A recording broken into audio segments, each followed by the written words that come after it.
Shalom saudari-saudaraku yang terkasih. Renungan kita memasuki minggu biasa ke-33. Injil pada minggu ini diambil dari Injil Markus pasal 13 ayat 24 sampai 32. Bacaan Injil kali ini bicara soal akhir zaman. Dan memang biasanya demikian di minggu terakhir tahun liturgi. Apa yang bisa kita renungkan lewat tema ini?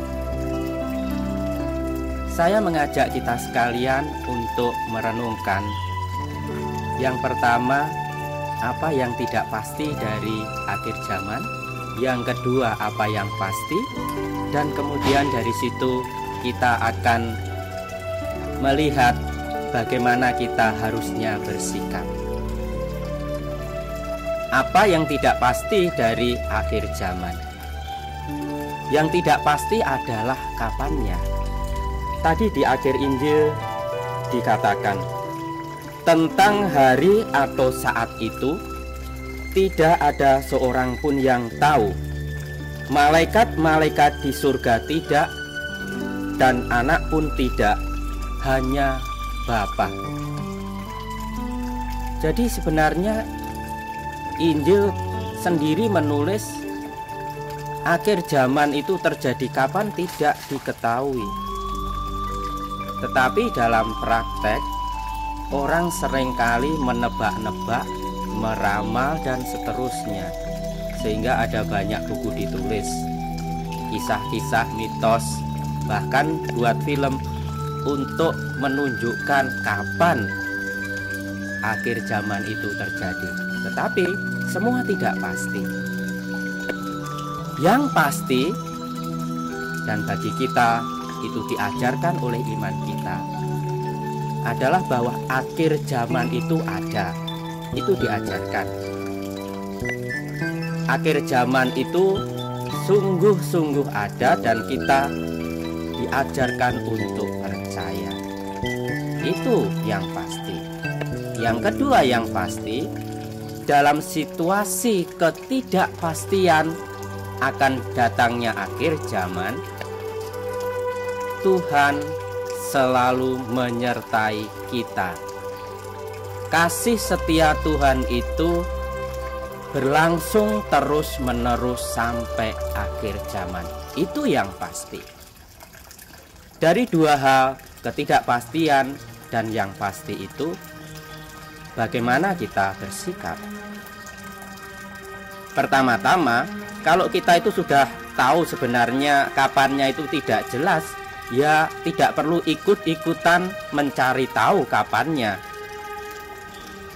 Daripada pusing-pusing mencari tahu, lebih baik kita itu mempersiapkan diri kalau akhir zaman itu tiba-tiba datang. Nah, bagaimana itu bisa kita lakukan? Ada satu kisah pada zaman Santo Yohanes Bosco. Seorang muda itu bertanya kepada dia, "Bapak, bagaimana kalau Bapak diberitahu oleh malaikat besok Bapak itu akan mati?" Dengan enteng Santo Yohanes Bosco menjawab, "Ya, saya akan melakukan apa yang biasa saya lakukan sehari-hari itu. Saya tidak akan melakukan hal-hal yang lain." Nah, saudari-saudara, apa yang dikatakan Santo Yohanes Bosco ini memberi gambaran bagaimana orang tidak digentarkan, tidak dibingungkan oleh akhir hidupnya. Karena apa? Bagi dia, setiap saat itu menjadi akhir hidup, maka yang dilakukan adalah selalu siap sedia.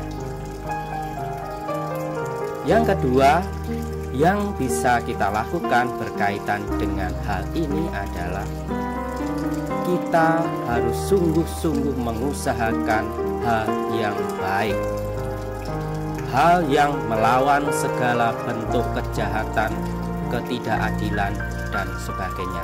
Karena apa?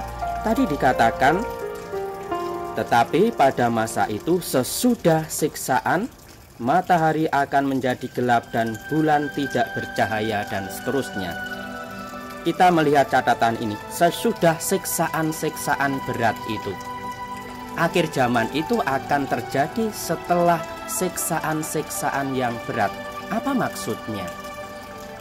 Pertama-tama bisa kita maknai bahwa sebelum akhir zaman itu akan terjadi banyak kejahatan, ketidakadilan, keburukan dan seterusnya.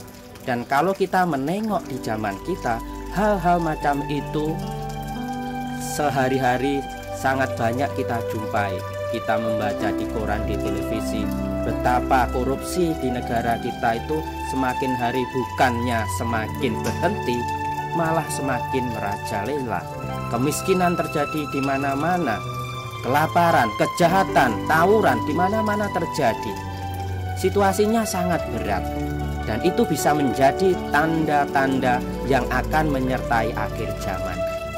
Berkaitan dengan itu, kita diajak, ditantang untuk terlibat meskipun mungkin kecil, memulihkan segala sesuatu itu menjadi lebih baik.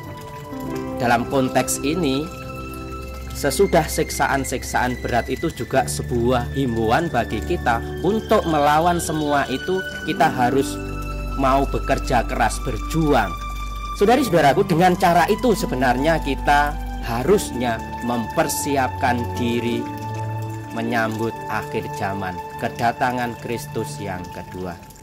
Saudari-saudaraku, semoga inspirasi ini menggerakkan kita, sehingga ketika kita menantikan akhir zaman yang tidak jelas itu, kita bukannya duduk manis, enak-enakan, tetapi berjuang keras, melakukan hal-hal yang kita lakukan sehari-hari demi kebaikan bersama.